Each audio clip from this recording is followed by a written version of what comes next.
प्यारे बच्चों, हम आशा करते हैं कि आप सब बहुत ही अच्छे होंगे। आप सभी का Shri Ram study point channel में स्वागत है। तो बच्चों, आज हम आपको पढ़ाने वाले हैं science class 7 science chapter 1 part 2 में पोषण, जो कि आज आपको समझा रहे हैं। इसके बारे में कुछ बातें बताएंगे। उसका फिर नेक्स्ट वीडियो में आपको पार्ट 2 में हम सॉल्यूशन इसका देंगे। चलिए बच्चों, स्टार्ट करते हैं। जैसे कि बच्चों, आप अपने कक्षा से हम पढ़ चुके हैं कि सभी जीवों के लिए भोजन आवश्यक है। बच्चों, आप लोग को ये तो पता ही होगा कि जो भोजन होता है सभी जीवों के लिए आवश्यक होता है। क्या होता है बच्चों? भोजन सभी जीवों के लिए आवश्यक होता है। चलिए इस पॉइंट पलटे, ये सभी जीवों के लिए भोजन आवश्यक है। आप यह भी पढ़ चुके हैं कि कार्बोहाइड्रेट, प्रोटीन वसा, विटामिन एवं खनिज भोजन के घटक। ये क्या है? भोजन के घटक है। कार्बोहाइड्रेट, प्रोटीन वसा, विटामिन एवं खनिज भोजन घटक है।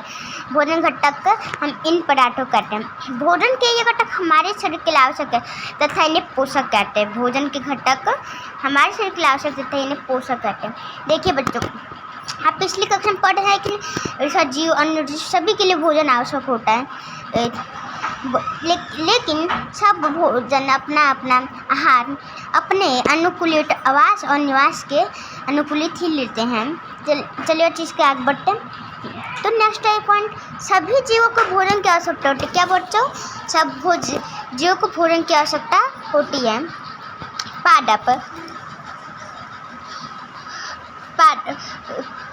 पादप यानी पौधे स्वयं के लिए भोजन बना सकते हैं, परंतु मानव सहित कोई भी प्राणी अपना भोजन स्वयं नहीं बना सकता है। ये पादपों अथवा पादपों का आहार ग्रहण करने वाले जंतुओं से अपना भोजन प्राप्त करते हैं। यानी कि देखिए बच्चों, जो पौधे होते हैं अपना भोजन स्वयं बनाते हैं। इसका ये एग्जाम्पल है कि जैसे पौधे को हम लोग पानी, वायु, खुद ये सब मिलता है, तो वो पौधे वो हम दे देंगे, वो खुद अपना भोजन बना लेते हैं। ठीक है, लेकिन वही जो मानव यानी प्राणी होते हैं वो खुद नहीं कर पाते हैं, बना पाते। क्यों? क्योंकि वो भी हम पूछ रहे हैं, वो खुद अपना भोजन नहीं बना पाते। वे दूसरे जंतुओं से अपना भोजन बनाते हैं, दूसरे पादपों से अपना भोजन बनाते हैं। अतः मानव तथा अन्य प्राणी प्रत्यक्ष अथवा परोक्ष रूप से पादपों पर निर्भर करते हैं। क्या बच्चों? पादपों पर निर्भर करते हैं। चलिए बच्चों, आगे बढ़ते हैं।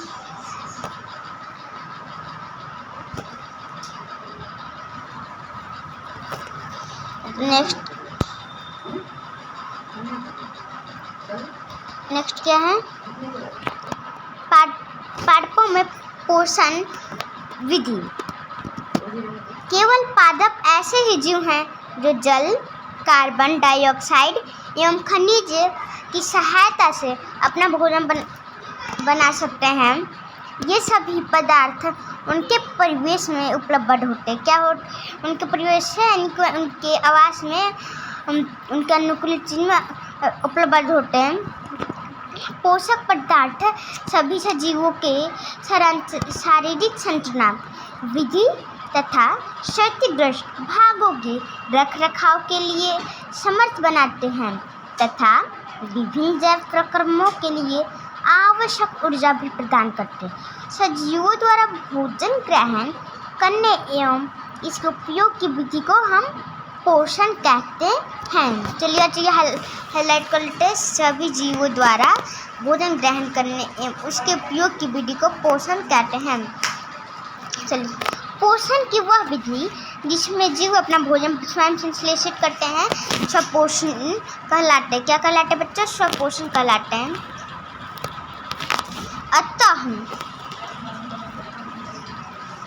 अतः ऐसे पादपों को स्वपोषी भी कहते हैं। जंतु एवं अधिकतर अन्य जीव पादपों द्वारा संश्लेषित भोजन ग्रहण करते हैं, उन्हें विषमपोषी कहते हैं।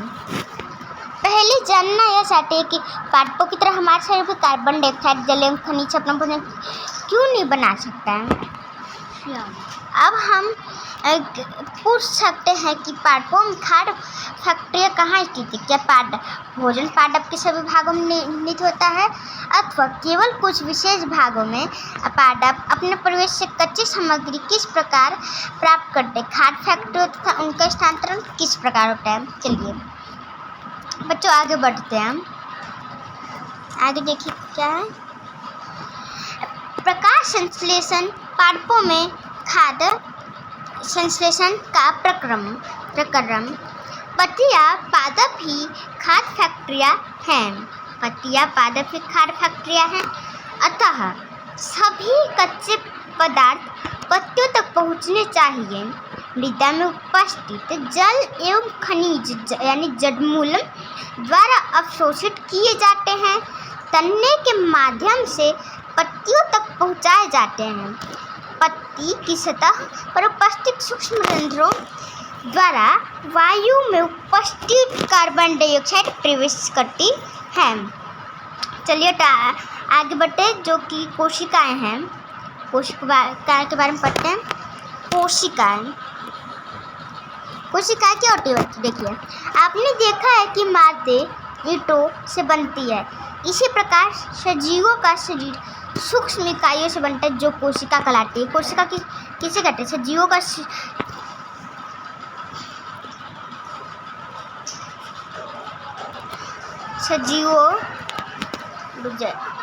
शरीर सूक्ष्म इकाइयों से बनता है। इन्हें हम कोशिका कहते हैं। इसे हाईलाइट कर लेते हैं। जो का शरीर सूक्ष्म इकाई से बनता है जो कोशिका कहलाती है। कोशिकाओं को सूक्ष्मदर्शी द्वारा देखा जा सकता है। कुछ जीव मात्र कोशिका के बने होते हैं। कोशिका पतली ब्रह्मांड द्वारा घिरी होती है जिसे कोशिका झिल्ली कहते हैं। कोशिका एक पतली छत्ता द्वारा घिरी होती है जिसे कोशिका झिल्ली कहते हैं। इसमें केंद्र की स्थिति एक सुस्पष्ट संरचना भी होती है जो केंद्रक कहलाती है। क्या कहलाती है बच्चों। केंद्रक चारों ओर से जेली के समान एक पदार्थ से घिरा होता है जिसे कोशिका द्रव्य कहते हैं। जिसे हम कोशिका द्रव्य कहते हैं। चलो बच्चे अब समझ लेते कोशिका का डायग्राम से।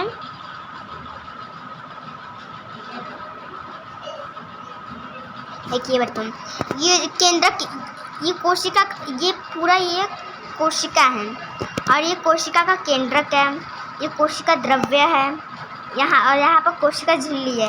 ये कोशिका का आरेख चित्र है। क्या है आरेख चित्र यानी डायग्राम है कोशिका का। यह रंध्र कोशिकाओं द्वारा घिरे होते हैं। ऐसे छिद्रों को रंध्र कहते हैं। रंध्र किसे कहते हैं बच्चों। जो द्वार कोशिकाओं के द्वारा घिरे होते हैं। जल एवं खनिज वाहिकाओं द्वारा पत्तियों तक पहुँचाए जाते हैं।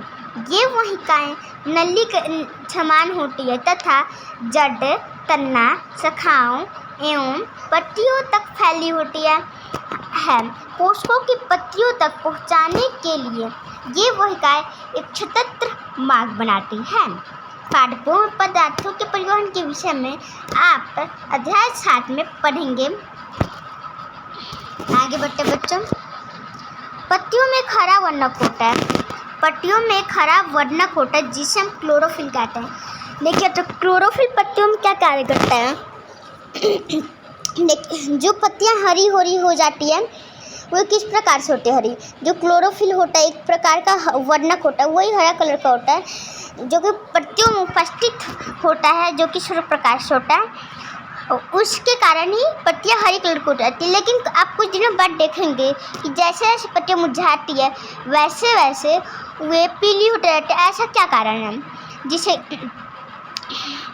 जिससे कि पत्तियां पीले कलर की हो जाती है। तो इसका ये सॉल्यूशन है कि देखिए क्लोरोफिल की तब पत्तियों में जब होता है तब हरा कलर का होता है।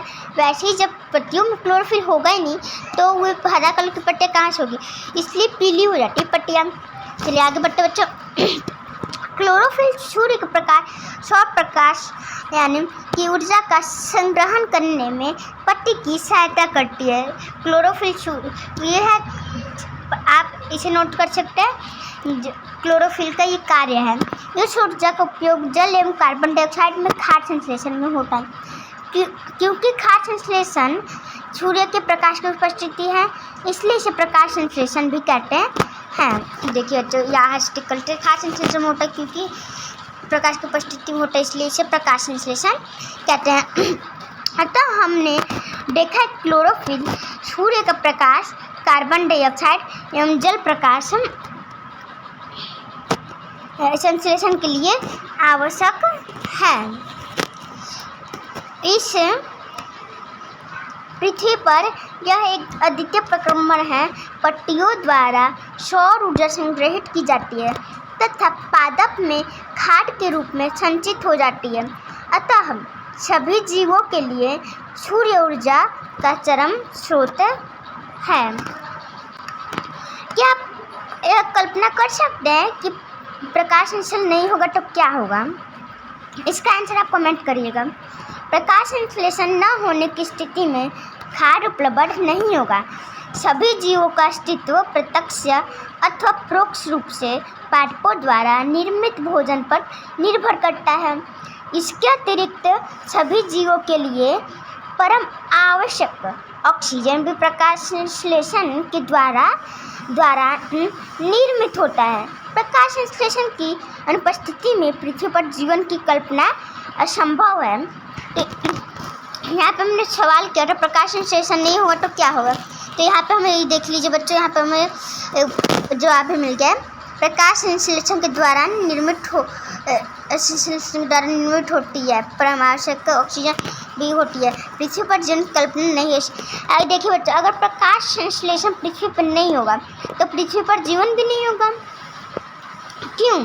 क्योंकि ऑक्सीजन हमारे लिए बहुत आवश्यक है और ऑक्सीजन भी किससे उपलब्ध होता है? प्रकाश संश्लेषण से तो ऑक्सीजन भी उपलब्ध होता है। अब आपको हम ये प्रक्रिया समझाते हैं ये क्या क्यों है ऐसे। देखिए बच्चों, जब हम प्रकाश संश्लेषण पिछली कक्षा में पढ़ा था, प्रकाश संश्लेषण द्वारा ही पादप जो होते हैं अपना भोजन बनाते हैं, पौधे जो होते हैं अपना भोजन बनाते हैं, और जब वो भोजन बनाते हैं तब कार्बन डाइऑक्साइड उपयोग करते हैं। प्रकाश संश्लेषण, कार्बन डाइऑक्साइड, क्लोरोफिल, ये सब की आवश्यकता होती है, जिससे कि कार्बन डाइऑक्साइड पौधे तो लेते हैं लेकिन उसके स्वरूप उसके भेंट में हमें क्या देते हैं? ऑक्सीजन देते हैं। क्या देते हैं? ऑक्सीजन। इसलिए प्रकाश संश्लेषण अगर नहीं होते पृथ्वी पर जीवन की कल्पना ही असंभव है, यानी पृथ्वी पर जीवन ही नहीं होगा। चलिए आगे बढ़ते हैं। और अब नेक्स्ट क्या है? हाँ, प्रकाश संश्लेषण के दौरान पत्ती की क्लोरोफिल युक्त कोशिकाएं सूर्य के प्रकाश की उपस्थिति में कार्बन डाइऑक्साइड एवं जल से कार्बोहाइड्रेट का संश्लेषण करती है। इस प्रक्रम को निम्न समीकरण द्वारा दर्शा सकते। देखिए ये क्या है बच्चों, समझा देते हैं आपको। ये कार्बन डाइऑक्साइड प्लस में जल और सूर्य प्रकाश अपॉन क्लोरोफिल और कार्बोहाइड्रेट उससे मिलता है, फिर प्लस में ऑक्सीजन। इस प्रकार से हमारा ये समीकरण पूरा होता है। इस प्रक्रम में ऑक्सीजन निर्मित होती है, कार्बोहाइड्रेट अंततः प्रत्युमंड स्टार्च के रूप में संचित होता है। आइए बच्चों आगे बढ़ते हैं, जाते हैं। पत्ते में स्टार्च की उपस्थिति प्रकाश संश्लेषण प्रक्रम का संपन्न होना दर्शाता है। स्टार्च भी एक प्रकार का कार्बोहाइड्रेट है। क्यों? क्योंकि कार्बोहाइड्रेट को हम मंड भी बोलते हैं, इसलिए और स्टार्च बोलते, इसलिए ये भी एक कार्बोहाइड्रेट का ही प्रकार है। देखिए बच्चों, ये प्रकाश संश्लेषण की व्यवस्था चित्र है। देखिए ये जो पौधा है, पौधे में ये पत्तियों क्लोरोफिल है, यहाँ जो जड़ें हैं उसमें जल एवं खनिज है, फिर कार्बन डाइऑक्साइड सूर्य से इन लोग को मिलता है, हम लोग देखते हैं जो कि कंपनी द्वारा ये सब से निकलता है, और पत्तियाँ हमें क्या देती है? उसके परिणाम स्वरूप ऑक्सीजन, और सूर्य भी उन्हें सौर ऊर्जा प्रदान करता है। आगे बढ़ते बच्चों, ये क्रियाकलाप पे देखिए बच्चों, ये एक ही प्रकार पादपों में दो गमले, अब यहाँ से स्टार्ट करते हैं। हाँ, हरी पत्तियों में अतिरिक्त अन्य वर्ण रंग की पत्तियों में भी क्लोरोफिल होता है, परंतु इन पत्तियों में उपस्थित लाल, भूरे अथवा अन्य वर्ण क्लोरोफिल के हरे रंग का प्रच्छादन कर देते हैं, अर्थात ढक लेते हैं। इन पत्तियों में भी प्रकाश संश्लेषण होता है। आपने गीली दीवारों पर तालाब अथवा ठहरे हुए जलाशय में हरे अवपंखी काई जैसे पादप देखे होंगे। ये सामान्यतः कुछ जीवों की वृद्धि कारण बनते हैं, जिन्हें हम शैवाल कहते हैं। चलिए तो आगे बढ़ते हैं।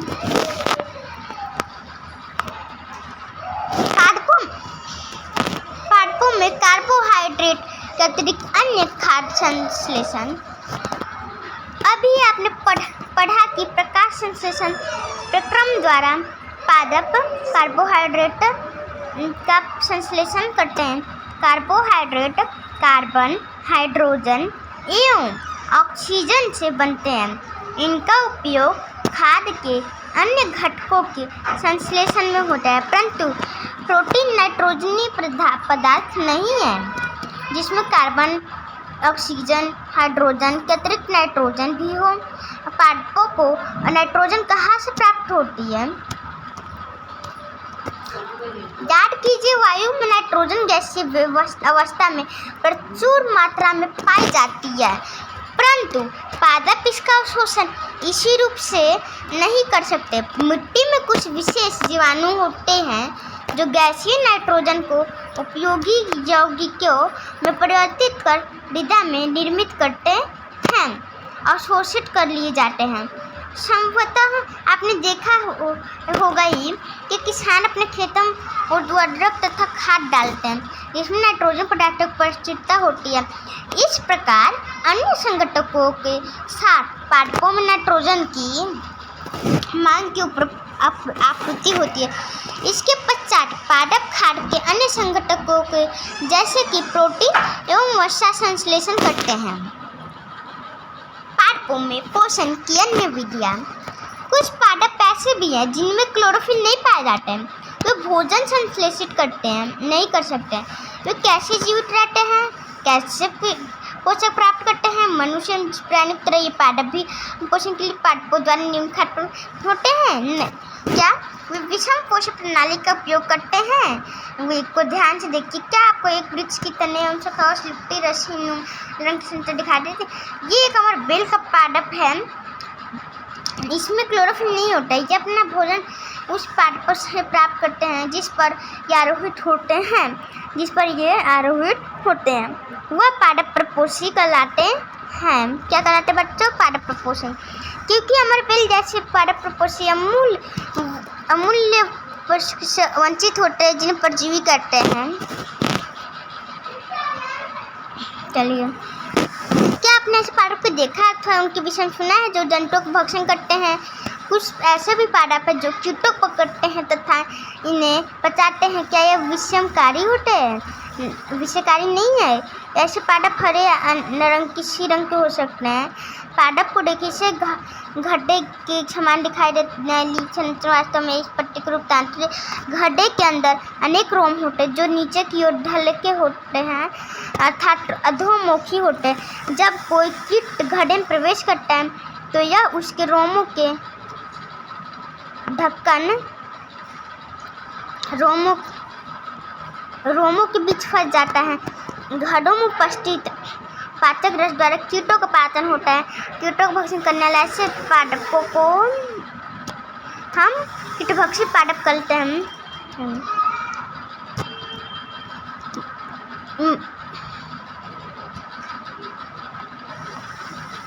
यहाँ पर मृतजीवी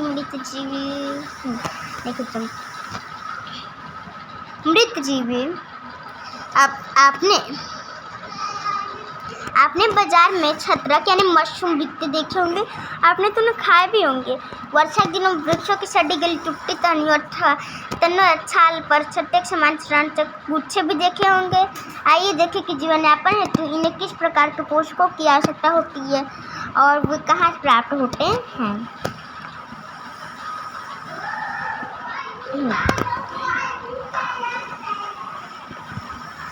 पोषण प्रणाली को जिसमें जीव किसी मृत एवं विघटित जैविक पदार्थों से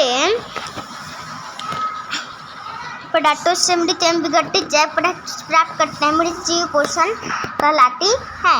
मृतजीवी पोषण प्रणाली का उपयोग करने वाले जीव मृतजीवी कहलाते हैं। कवक फंजाई अचार, चमड़े, कपड़े एवं अन्य पदार्थों पर उगते हैं। ये उन स्थानों में उगते जो नम एवं उष्ण हो। कवकों की वृद्धि के लिए वर्षा ऋतु सबसे अच्छी परिस्थितियाँ प्रदान करती है। इसके कारण वर्षा ऋतु के दौरान अनेक वस्तुएं कवकों की वृद्धि के कारण नष्ट अथवा अनुपयोगी हो जाती है। अपने अभाव कोशिकाओं द्वारा होने वाले नुकसान पर चर्चा कीजिए। आइए बच्चों, हम आगे बढ़ते हैं। सामान्यतः कवकों के बीजाणु वायु में उपस्थित होते हैं। जब वे किसी ऐसे जैव पदार्थ अथवा पाठ पर बैठते हैं तो नम एवं उष्ण हो, तो वे अंकुरित होके नए कवक को जन्म देते। क्या अब आप बता सकते हैं कि हम अपनी वस्तुओं को कवक द्वारा खराब होने से किस प्रकार बचा सकते हैं? इस प्रश्न को आप अपने घर पे चर्चा कीजिए और हमें कमेंट में बताइए। कुछ जीव एक दूसरे के साथ रहते हैं तथा अपना आवास एवं तत्व एक दूसरे को बांटते हैं, इसे सहजीवी संबंध करते हैं। उदाहरणतः कुछ कवक वृक्षों की जड़ों में रहते हैं। वृक्ष कवकों को पोषक प्रदान करते हैं, बदले में उन्हें जल एवं अवशोषण में सहायता मिलती है। वृक्ष के लिए इस संबंध का विशेष महत्व है। लाइकन कहे जाने वाले कुछ जीवों में दो भागीदार होते हैं। इनमें से एक शैवाल होता है तो दूसरा कवक। शैवाल में क्लोरोफिल उपस्थित होता है, जबकि कवक में क्लोरोफिल नहीं होता है। कवक शैवाल को रहने का स्थान, आवास, जल एवं पोषक तत्व उपलब्ध कराता है तथा बदले में शैवाल प्रकाश संश्लेषण द्वारा खाद्य कवक को देता है। मृदा में पोषकों की पुनःप्राप्ति किस प्रकार होती है? क्या आपने किसानों को अपने खेतों में अथवा माली के बगीचों में लॉन एवं गमलों में खाद अथवा उर्वरक डालते हैं देखा है? क्या आप जानते हैं कि वे इन्हें मृदा में क्यों मिलाते हैं? आप पढ़ चुके हैं कि पादप मृदा से खनिज पोषक तत्व अवशोषित करते हैं, अतः मृदा में इनकी मात्रा लगातार कम होती जाती है। उर्वरक एवं खाद में नाइट्रोजन, पोटेशियम, फास्फोरस जैसे पोषक होते पादपों द्वारा लगातार उपयोग किए जाने वाली के कारण मृदा में उनकी मात्रा धीरे धीरे कम होती जाती है। इसलिए मृदा को इन पोषकों के तत्वों से समृद्ध करने के लिए भूमि में उर्वरक खाद की आवश्यकता होती है। यदि हम पादप के पोषण की आवश्यकता के बारे में ज्ञान हो तो हम न केवल पादपों को उगा सकते हैं बल्कि उन्हें स्वस्थ भी रख सकते हैं। पादपों को प्रोटीन बनाने के लिए सामान्यतः नाइट्रोजन की अधिक आवश्यकता होती है।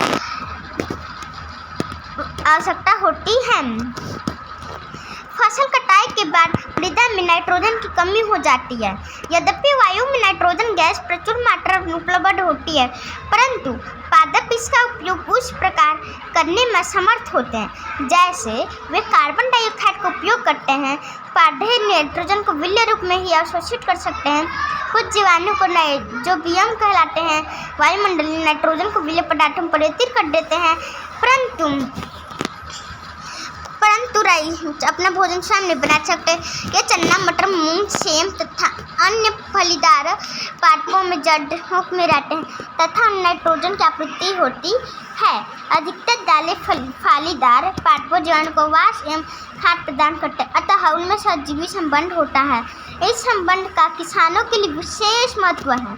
दालों की फसलों के लिए आवश्यकता नहीं पड़ती। यही नहीं, दाल फसल होने के बाद अगली फसल की टमाटो की आवश्यकता नहीं रहती। इसे ध्यान में तो बच्चों, इस अध्याय में आप पढ़ चुके हैं कि अधिकतर पादप स्वपोषी बहुत कम ही पादप अन्य पोषण प्रणाली अपनाते हैं, जैसे कि परजीवी, अमृतजीवी, परजीवी, अमृतजीवी दूसरे पादप में पोषण प्राप्त करते हैं, प्राणियों पर निर्भर होते हैं, अतः उन्हें विषम पोषी के रूप में समूहीकृत किया गया है। क्या हम यह कर सकते हैं कि भक्षी पौधे आंशिक विषम पोषी होते हैं? Thanks for watching. तो बच्चों, आज हमने इसके बारे में पढ़ा। अगले पार्ट 2 में अगले वीडियो में हम इसके क्वेश्चन आंसर लेके आते हैं, तो आप इसके लिए इंतज़ार करें और हम जल्द ही आपके लिए ये लेके आएंगे। धन्यवाद।